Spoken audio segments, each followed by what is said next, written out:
ओम जयंती मंगला काली भद्रकाली कपालिनी। जय माता दी मित्रों। महर्षि मार्कंडेय बोले, सूर्य के पुत्र स्वर्णी की उत्पत्ति की कथा विस्तार पूर्वक कहता हूँ, सुनो। स्वर्णी महामाया की कृपा से जिस प्रकार मनवंतर के स्वामी हुए, उसका भी हाल सुनो। पहले सुरोचिस नामक राज्य था। वह प्रजा को अपने पुत्र के समान मानते थे, तो भी कोलादिवंशी राजा उनके शत्रु बन गए। दुष्टों को दंड देने वाले राजा सूरत की उनके साथ लड़ाई हुई।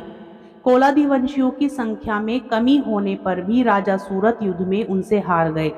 तब वह अपने नगर में आ गए।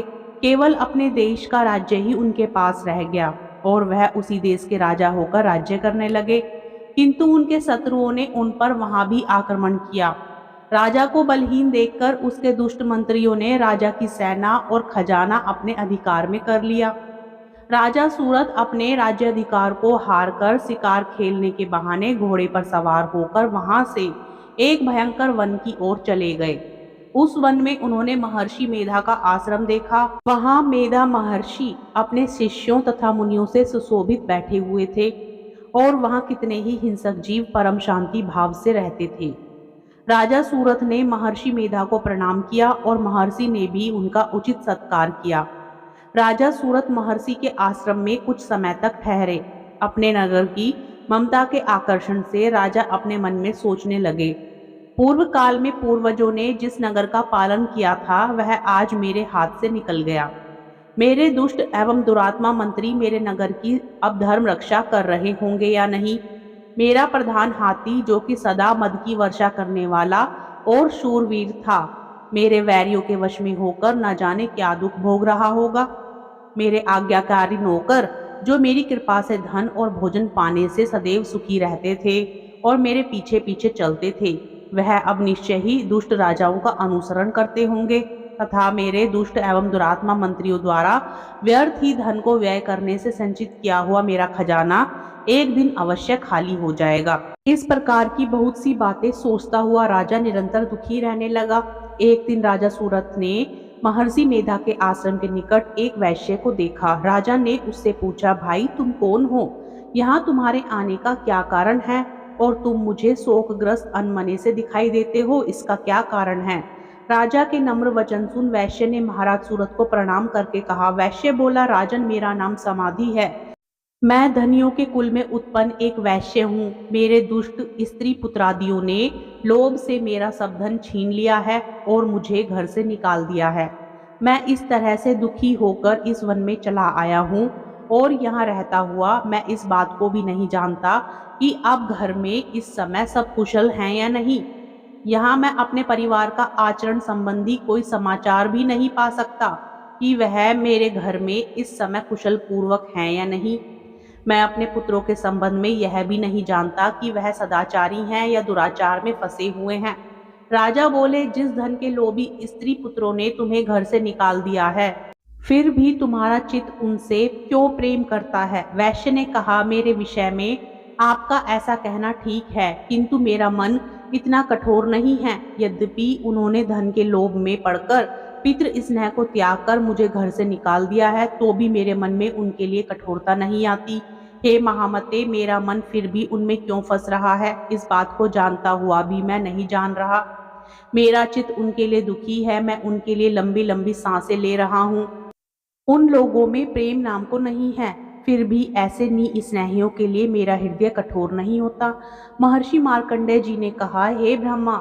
इसके पश्चात महाराज सूरत और वह वैश्य दोनों महर्षि मेधा के समीप गए और उनके साथ यथायोग्य न्याय संभाषण करके दोनों ने वार्ता आरंभ की। राजा बोले, हे भगवान, मैं आपसे एक बात पूछना चाहता हूँ, सो आप कृपा करके मुझे बताइए।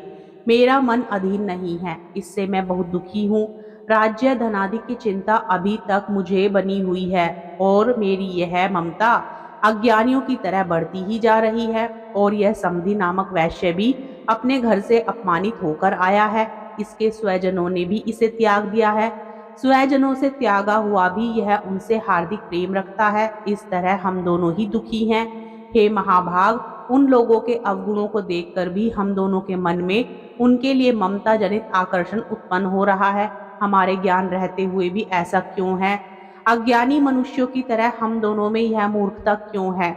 महर्षि मेधा ने कहा, विषम मार्ग का ज्ञान सब जंतुओं को है। सबों के लिए विषय पृथक पृथक होते हैं। कुछ प्राणी दिन में नहीं देखते और कुछ रात को, परंतु कई जीव ऐसे हैं जो दिन तथा रात दोनों में देख सकते हैं। यह सत्य है कि मनुष्यों में ज्ञान प्रधान है, किंतु केवल मनुष्य ही ज्ञानी नहीं होता। पशु पक्षी आदि भी ज्ञान रखते हैं। जैसे यह पशु पक्षी ज्ञानी है, वैसे ही मनुष्यों का ज्ञान है, और जो ज्ञान मनुष्यों में वैसे ही पशु पक्षियों में है, तथा अन्य बातें भी दोनों में एक जैसी ही पाई जाती हैं।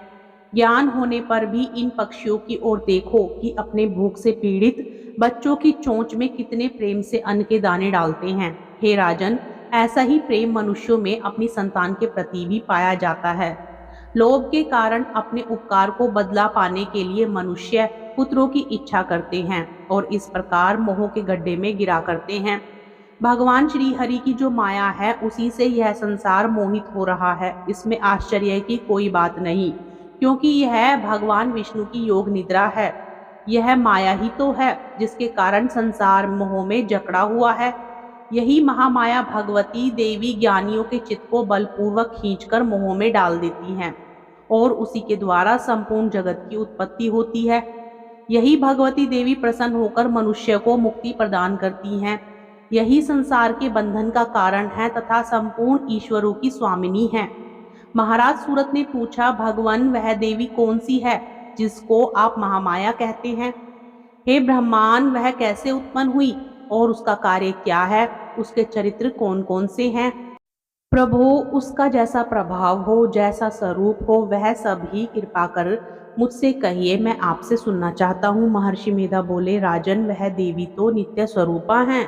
उसके द्वारा यह संसार रचा गया है, तब भी उसकी उत्पत्ति अनेक प्रकार से होती है। वह सब आप मुझसे सुनो। वह देवताओं का कार्य सिद्ध करने के लिए प्रकट होती हैं। उस समय वह उत्पन्न हुई कहलाती हैं। संसार को जलमय करके जब भगवान विष्णु योग निद्रा का आश्रय लेकर शेष सैया पर सो रहे थे, तब मधुकैटभ नाम के दो असुर उनके कानों के मैल से प्रकट हुए और वह श्री ब्रह्मा जी को मारने के लिए तैयार हो गए। श्री ब्रह्मा जी ने जब उन दोनों को अपनी ओर आते देखा और यह भी देखा कि भगवान विष्णु योग निद्रा का आश्रय लेकर सो रहे हैं, तो वह उस समय भगवान को जगाने के लिए उनके नेत्रों में निवास करने वाली योग निद्रा की स्तुति करने लगे। श्री ब्रह्मा जी ने कहा, हे देवी, तुम ही स्वाहा, तुम ही स्वधा और तुम ही वशटकार हो। स्वर भी तुम्हारा ही स्वरूप है। तुम ही जीवन देने वाली सुधा हो। नित्य अक्षर प्रणव में आकार, उकार, मकार, इन तीनों में माताओं के रूप में तुम ही स्थित हो। इनके अतिरिक्त जो बिंदपत अर्ध मात्रा है, जिसका कि विशेष रूप से उच्चारण नहीं किया जाता है, हे देवी, वह भी तुम ही हो। हे देवी, संध्या, सावित्री तथा परम जन्मी भी तुम ही हो। तुम इस विश्व को धारण करने वाली हो। तुमने ही इस जगत की रचना की है और तुम ही इस जगत का पालन करने वाली हो। तुम ही कल्प के अंत में सबको भक्षण करने वाली हो। हे देवी, जगत की उत्पत्ति के समय तुम सृष्टि स्वरूपा हो, पालन काल में स्थित रूपा हो और कल्प के अंत में संहार रूप धारण कर लेती हो। तुम ही महाविद्या, महामाया, महामेधा, महारात्रि और मोहरात्रि हो। श्री ईश्वरी हो, बोध स्वरूपा हो, बुद्धि भी तुम ही हो। लज्जा, पुष्टि, तुष्टि, शांति और क्षमा भी तुम ही हो। तुम खड़ग धारिणी, शूल धारिणी, घोर रूपा तथा गदा, चक्र, शंख और धनुष को धारण करने वाली हो। बाण, भुषुंडी और परिघ, यह भी तुम्हारे ही अस्त्र हैं। तुम सौम्य और सौम्यंतर हो। यही नहीं, बल्कि जितनी भी सौम्य तथा सुंदर वस्तुएं इस संसार में हैं, उन सबसे बढ़कर सुंदर तुम हो। पर और अपर, सबसे पर रहने वाली सुंदर तुम ही हो। हे सर्व स्वरूपे देवी, जो भी स्वस्थ पदार्थ हैं और उनमें जो शक्ति है, वह तुम ही हो। ऐसी अवस्था में भला तुम्हारी स्तुति कौन कर सकता है? इस संसार की सृष्टि, पालन और संहार करने वाले जो भगवान हैं, उनको भी जब तुमने निंद्रा के वशीभूत कर दिया है, तो फिर तुम्हारी स्तुति कौन कर सकता है? मुझे भगवान विष्णु तथा भगवान शंकर को शरीर धारण करने वाली तुम ही हो। तुम्हारी स्तुति करने की शक्ति किसमें है? हे देवी, तुम तो अपने इन उदार प्रभावों के कारण ही प्रशंसनीय हो। मधु और कैटभ जो भयंकर असुर हैं, इन्हें मोह में डाल दो और श्रीहरि भगवान विष्णु को भी जल्दी जगा दो। और उनमें इनको मार डालने की बुद्धि भी उत्पन्न कर दो। महर्षि मेधा बोले, हे राजन, जब ब्रह्मा जी ने देवी से इस प्रकार स्तुति करके भगवान को जगाने तथा मधु और कैटभ को मारने के लिए कहा, तो वह भगवान श्री विष्णु के नेत्र, मुख, नासिका, बाहु, हृदय और वक्ष स्थल से निकल ब्रह्मा जी के सामने खड़ी हो गई।